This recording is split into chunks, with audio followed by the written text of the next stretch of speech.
আমার প্রিয় ছাত্রছাত্রীরা, সোমনাথ দার কোচিং সেন্টারে তোমাদের সবাইকে স্বাগত। আজকের ভিডিও থাকছে মাধ্যমিক আধুনিক ভূগোল ও পরিবেশ সম্পূর্ণ পরিমার্জিত সংস্করণ 2024 দশম শ্রেণী প্রান্তিক প্রকাশনী রণজিৎ গড়াং বর্জ্য ব্যবস্থাপনা অনুশীলনীর প্রশ্ন উত্তর নিয়ে আজকের এই ভিডিও, এবং আজকের এই ভিডিওতে আমি সম্পূর্ণ অধ্যায়ের প্রশ্ন উত্তর সলভ করে দেবো। এর আগের অধ্যায়ের ভিডিও পেতে হলে এই ভিডিও ডেসক্রিপশন বক্সে অবশ্যই প্রত্যেকে যাও। 4টে সাবজেক্টের 4টে প্লেলিস্টের লিঙ্ক পাবে। ইতিহাস, ভূগোল, জীবনবিজ্ঞান, ভৌতবিজ্ঞান সম্পূর্ণ অনুশীলনীর প্রশ্ন তো তোমরা পরপর পেয়ে যাবে। আর তোমরা কোন প্রকাশনীর বই পড়ছো অবশ্যই কমেন্ট করে জানাও। তো চলো আমরা ভিডিও শুরু করি। দেখো আমাদের 1 নম্বরের প্রশ্ন কি বলেছে, বর্জ্য ব্যবস্থাপনার পদ্ধতিগুলি হলো। উত্তর হচ্ছে অপশন ডি লিখবে সবকটি। 2 নম্বরের প্রশ্ন বলছে কোনটি জৈব অভঙ্গুর বর্জ্য।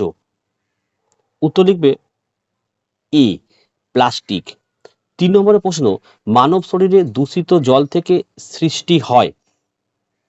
উত্তর হচ্ছে অপশন এ লিখবে আমাশয়। 4 একটি চিকিৎসা সংক্রান্ত বর্জ্য হলো। উত্তর হচ্ছে অপশন বি ইনজেকশন সিরিঞ্জ। 5 কোনটি বিষাক্ত বর্জ্য। উত্তর লিখবে অপশন এ পারদ। 6 কোনটি 4R এর অন্তর্ভুক্ত নয়। উত্তর হচ্ছে অপশন ডি রিভাইস। হয়ে গেল। চলো সত্যমিতা দেখে নি।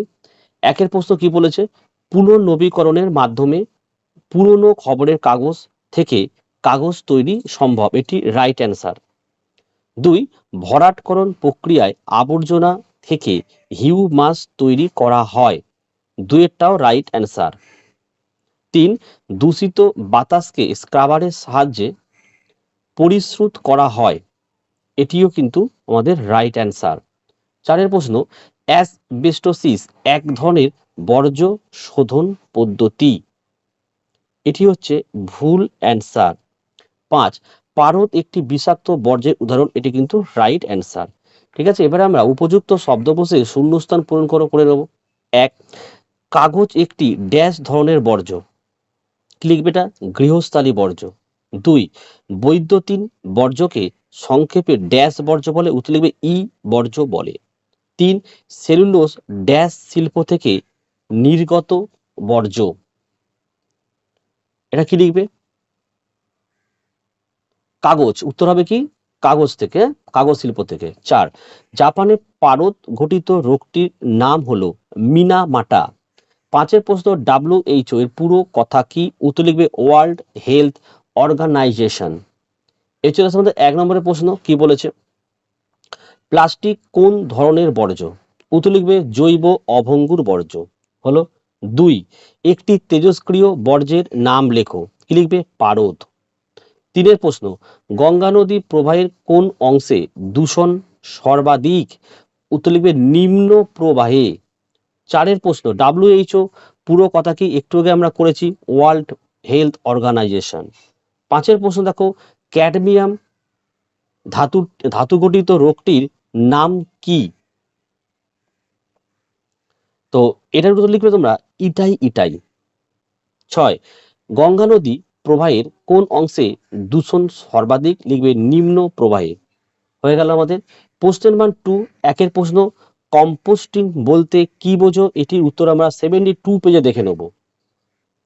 এই দেখো 72 পেজ, এই দেখো কম্পোস্টিং কি লিখেছে, যে এই পদ্ধতিতে জৈব ভঙ্গুর বর্জ্য পদার্থগুলি জীবাণুর দ্বারা বিয়োজিত হয়ে হিউমাসে পরিণত হয়।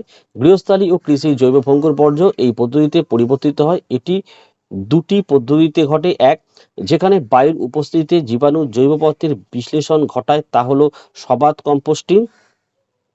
আর 2 দিয়ে লিখবে বায়ুর অনুপস্থিতিতে জীবাণু জৈব পদার্থের বিশ্লেষণ ঘটালে তা অবাত কম্পোস্টিং। এই অবধি উত্তরটি তোমরা লিখে দেবে। নেক্সট দেখো, নেক্সট হচ্ছে আমাদের 2 নম্বরের প্রশ্ন বর্জ্যের পুনর্নবীকরণ। কি বললাম, বর্জ্যের পুনর্নবীকরণের সংজ্ঞা দাও। এটি আমরা 71 পেজে দেখে নেব। এ দেখো, ঠিক আছে, উত্তরটি তোমরা এখান থেকে এই অবধি লিখবে। নেক্সট দেখো 3 প্রশ্ন পৌরসভার বর্জ্যের সংজ্ঞা দাও। এটি আমরা 69 পেজে দেখে নেব। দেখো এই হচ্ছে পৌরসভার বর্জ্য। বলছে পৌরসভার বর্জ্য বলতে গৃহস্থালির বর্জ্য, বিভিন্ন বাণিজ্যিক কেন্দ্রের বর্জ্য যেমন হোটেল, রেস্টুরেন্ট, দোকান, বাজার ইত্যাদি। সি, নর্দমা, নোংরা জল, আবর্জনা, ময়লা ইত্যাদিকে বোঝানো হয়। নেক্সট দেখো 4 নম্বরের প্রশ্ন বলেছে যে বর্জ্য ব্যবস্থাপনার সংজ্ঞা দাও। এটি আমরা 71 পেজে দেখে নেব। দেখো এইটা হচ্ছে এই যে বর্জ্য ব্যবস্থাপনা, এখান থেকে এই অবধি উত্তরটি তোমরা লিখে দেবে। ঠিক আছে, নেক্সট দেখো 5 প্রশ্ন কি বলেছে দেখো, তেজস্ক্রিয় বর্জ্য বলতে কি বোঝায়। এটা আমরা 70 নম্বর পেজে দেখে নেব। দেখো তেজস্ক্রিয় বর্জ্য, এখান থেকে এই অবধি উত্তরটি লিখে দেবে। নেক্সট দেখো 6 হচ্ছে জৈব ভঙ্গুর বর্জ্য কি। এটা 69 পেজে আমরা দেখে নেব। জৈব ভঙ্গুর বর্জ্য তোমরা উত্তরটি এখান থেকে লিখতে পারো, যে একটা পয়েন্ট, দুটো পয়েন্ট, তিনটে, চারটে, অর্থাৎ এইগুলো এখান থেকে এইটুকুনি, এখান থেকে এইটুকুনি, এখান থেকে এইটুকুনি, এখান থেকে এইটুকুনি, এইভাবে লিখতে পারো। নেক্সট দেখো 7 স্ক্রাবার বলতে কি বোঝো। 72 পেজে দেখে নেব। দেখো এখান থেকে লিখবে এই পদ্ধতিতে শিল্প থেকে নির্গত বায়ু দূষণকারী পদার্থ গ্যাসের অপসারণ ঘটিয়ে বায়ুকে বিপদমুক্ত করা হয়। ঠিক আছে, এটি 2 প্রকার, একটা শুষ্ক স্ক্রাবার, একটা আর্দ্র স্ক্রাবার। অর্থাৎ উত্তরটি তোমাদের এই অবধি কিন্তু লিখতে হবে। ঠিক আছে, নেক্সট দেখো এবার দেখো প্রশ্নের মান 3। একের প্রশ্ন কি বলেছে, জৈব ভঙ্গুর ও জৈব অভঙ্গুর বর্জ্যের পার্থক্য লেখো। 69 পেজে উত্তর দেখে নেব। দেখো জৈব ভঙ্গুর বর্জ্য, জৈব অভঙ্গুর পার্থক্যটা পুরোটা লিখে দেবে। নেক্সট দেখো 2 নম্বর প্রশ্ন, গ্যাসীয় বর্জ্য নিয়ন্ত্রণের উপায়গুলি কি কি। এটি আমরা 72 পেজে দেখে নেব। এই উত্তরটি তোমাদের লিখতে হবে এইটা, এই যে স্ক্রাবার পদ্ধতি লিখতে হবে, এখান থেকে এই অবধি লিখতে হবে। নেক্সট দেখো 3 বর্জ্যের পরিমাণগত হ্রাস কিভাবে করা যায়। এটি আমরা 71 পেজে দেখে নেব। এই যে বর্জ্যের পরিমাণগত হ্রাস, এখান থেকে এই অবধি উত্তরটি লিখতে হবে। নেক্সট দেখো 4 প্রশ্ন, বর্জ্য ব্যবস্থাপনায় শিক্ষার্থীদের 3টি ভূমিকা লেখো। 72 পেজে দেখে নেব।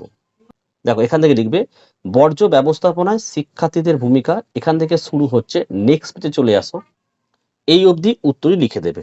হয়েছে, নেক্সট দেখো 5 প্রশ্ন, পরিবেশের ওপর বর্জ্যের 3টি প্রভাব লেখো। 70 নম্বর পেজে আমরা দেখে নেব। দেখো পরিবেশের ও মানুষের ওপর বর্জ্যের প্রভাব, একটা, দুটো, তিনটে পয়েন্ট লিখে দেবে। নেক্সট দেখো 6 নম্বরের প্রশ্ন বলছে বর্জ্য ব্যবস্থাপনার 3টি প্রয়োজনীয়তা লেখো। এটি 72 পেজে দেখে নেব। দেখো বর্জ্য ব্যবস্থাপনার প্রয়োজনীয়তা, এখান থেকে এই অবধি লিখবে। এখানে 8টা পয়েন্ট আছে। ঠিক আছে, 7 প্রশ্ন, প্রকৃতি অনুসারে বর্জ্যের উদাহরণ সহ শ্রেণী বিভাগ লেখো। এটি আমরা পেজ 68 পেয়ে যাবো, দেখে নাও।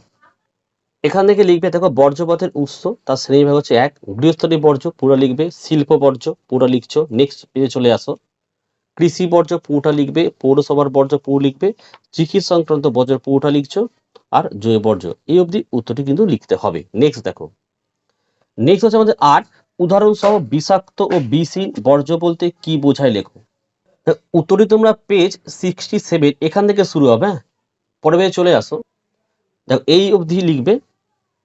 না সরি, এটা মিস্টেক হলো, তোমার উত্তরটি 68 পেজ এখানে লিখেছে বিষাক্ত বর্জ্য আর এই বিষহীন বর্জ্য, এই অবধি উত্তর লিখতে, এখান থেকে এই অবধি লিখতে হবে।